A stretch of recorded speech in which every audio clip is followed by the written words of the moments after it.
The trolley dilemma or the trolley problem is really an interesting question to ask people on the street, people in your house, and it is something that we have learned in our own class, and it really brings up the question of how we value human life, or what ethics do we have, what type of religion do we have, and it really fits into religion and ethics in general because it really brings up a classic question of what would you do. Now, if you're not familiar with the trolley dilemma is a situation that is most unlikely to happen, but it begs you to make a decision on what you would do in a situation like that. Now, the situation is you have train tracks, and you have a train track that leads into two other train tracks, and you're out there, and you're next to a lever, and you're unsure of what that lever is.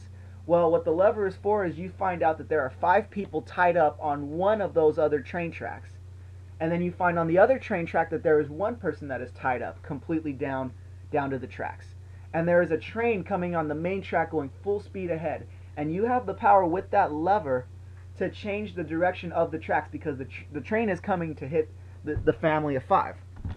Now, you can pull that lever and change the direction of the train to go hit that one person and kill that one person and save the 5 people, or you can do nothing and save the 5,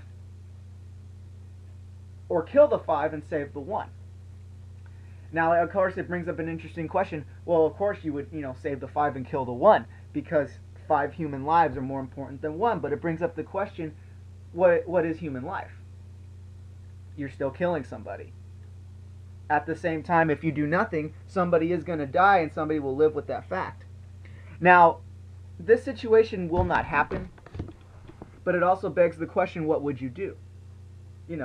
And most of the people that I have asked in my own research have said that they would save the 5 and kill the 1. And there was a research in a psychology article on healthandtime.com that was posted on December 5th of 2011 by John Cloud that really brings up the question, and they brought up a new research way of doing it. In this, they report that 90% have actually chosen to kill the 1 and save the 5, but there really hasn't been a study. Well, a Michigan State study led by psychologist, David Navarrete, said that 147 participants had made their choice while wearing a head-mounted virtual reality device that projected avatars of those that would die in that simulation. And of course, after the whole thing was over, once again, the 90% said that they would kill the 1 to save the 5.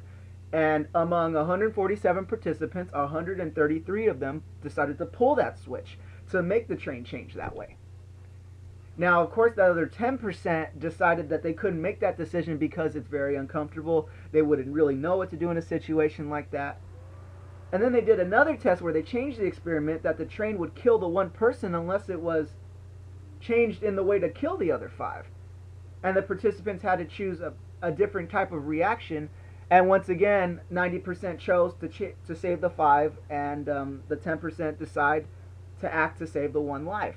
Because then again, we can't really value human life, or how we value it. Now, this whole point is to really bring up the question, what would you do? It points that every action has a reaction, and every decision that we make will affect the people around us or affect everybody as a whole. Killing that 1 person, maybe they might have a family, it affects them. Killing the 5 people, it affects them in the same way. It's just that more die in that scenario. I myself, when I was asked this question, I would save the 5 and kill the 1, because you don't really think about something that way. It's not something that comes up in your everyday life.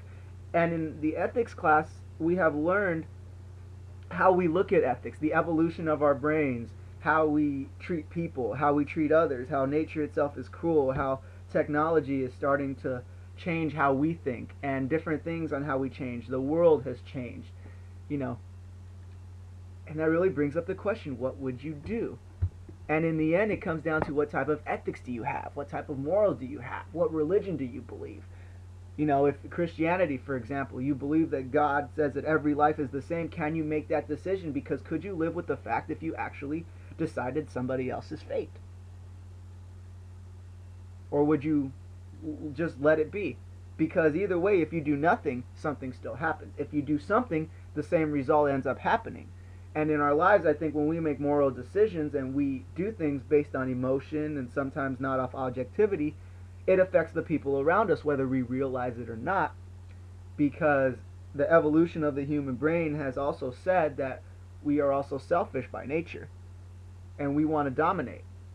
Men want to dominate, and it does bring up the question again: what would you do? You know, if it was your family on one side and an enemy on the other, you'd save your family, right? But what if it was your two best friends on one side and one on the other? What decision would you make? If it was an enemy and another enemy, what decision would you make? If it was a complete stranger and a complete stranger, what would you do? You know, if it was your brother or your sister, you know, what would you do? You know, sometimes you can't make these things up, but when you make these things up and you put other people in those scenarios, you're like, oh man, what decision would you make? It really comes up to how you think ethically, morally, emotionally, and spiritually. And everybody's going to be different, but then again, moral ethics does say that killing people is wrong. And we've always known that killing people is wrong because it's against the law, it's been said. But at the same time, do you also kill some of your morals and your ethics when you make a decision like this?